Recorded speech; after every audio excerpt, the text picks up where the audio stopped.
It'll start doing it again? Yep. Okay.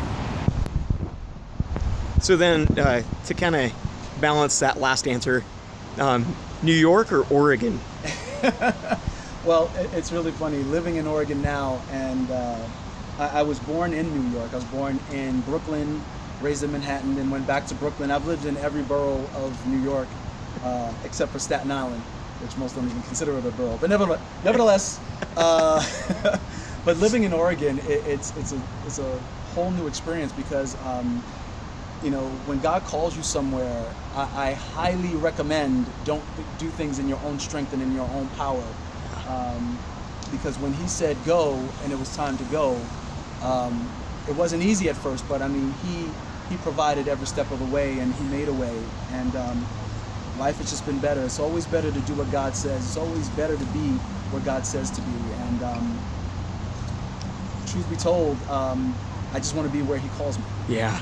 So whether it's Oregon, New York, Timbuktu, planet Mars, it's long story short, just wanting to be where God wants me to be, because I know wherever I am, that I'm with Him and He's with me. Yeah. That's awesome. When He's called me. Yeah. So in essence, Oregon's grown on you a little bit. I want to say, yeah, it's really funny. There's times I'll take pictures and I'll say my beloved Oregon, because there's been some great mornings when I would just wake up and say, you know what, just as the sun rises in New York, it also rises in Oregon. Yeah. And it's my Father's Son that He raises up to show me His miracles and His goodness and His mercy, that I can see another day.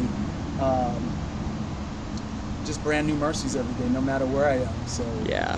That's but awesome. Oregon, I love it a lot, because there's been some great opportunities that I didn't foresee happening, and God has an awesome way of just surprising you. Yeah. So it's like you can go kicking and screaming, and then you finally get there, and it's like, oh, this is wonderful. I didn't envision that. I did. That's why I'm not God, and that's why you are, Lord. So yeah. So long story That's short, awesome. yeah.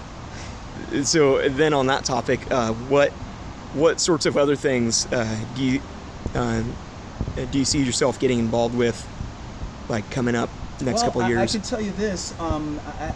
Since my wife and I moved here about 3 going on 4 years, actually next month, that we've been out here, we've had the opportunity to sing with the U of O Gospel Choir. There have been some amazing opportunities under that. I want to call it ministry because most people consider it a class.